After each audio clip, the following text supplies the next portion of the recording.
12 जून 2025 को हुए air India flight 171 के भीषण हादसे में कम से कम 270 लोगों की मौत के बाद दुनिया भर में हादसे की जांच की बात हो रही है कि आखिर क्यों प्लेन क्रैश हो गई।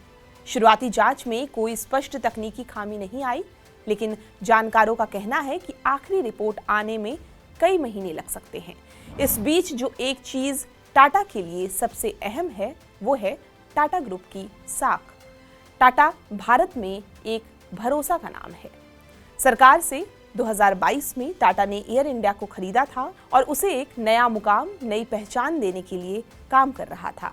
लेकिन इस हादसे ने टाटा की इस कोशिश को कुछ देर के लिए ही सही रोक दिया है। एयर इंडिया को खरीदे जाने के बाद कंपनी ने परिचालन मुनाफा, बेहतर राजस्व और शिकायतों में कमी जैसे सकारात्मक संकेत दिखाने शुरू कर दिए थे। हालांकि उड़ानों में देरी, इन फ्लाइट मनोरंजन की खराबी जैसी समस्याएं पूरी तरह खत्म नहीं हुई थी, लेकिन इन्हें कोई बहुत बड़ी समस्या के रूप में नहीं देखा जा रहा था। टाटा एयर इंडिया को बदलना चाह रही थी, इसके लिए टाटा ने काम भी शुरू कर दिए थे।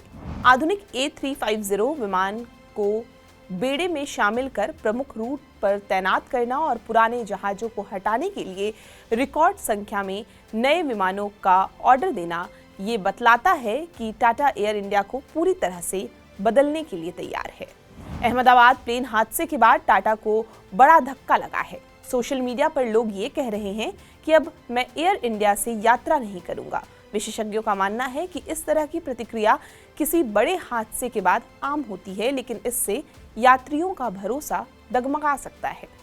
यही नहीं, हाल ही में एयर इंडिया की कुछ अन्य उड़ानों में तकनीकी गड़बड़ी की खबरें और एक फर्जी बम की धमकी जैसे मामलों में कंपनी की मुश्किलें और बढ़ा दी है। अहमदाबाद विमान हादसे की वजह से एयर इंडिया ने अपने वाइड बॉडी अंतर्राष्ट्रीय उड़ानों में 15% की कटौती की घोषणा की है, जो 15 जुलाई तक लागू रहेगी। ये फैसला सुरक्षा जांच बढ़ने और कुछ एयर स्पेस पर प्रतिबंधों के कारण लिया गया है। इसका सीधा असर कंपनी के संचालन और कमाई पर पड़ेगा। अहमदाबाद हादसे की जांच भारत, अमेरिका और ब्रिटेन के अधिकारी मिलकर कर रहे हैं, जिससे एयर इंडिया पर वैश्विक स्तर पर निगरानी और दबाव और भी ज्यादा बढ़ गया है।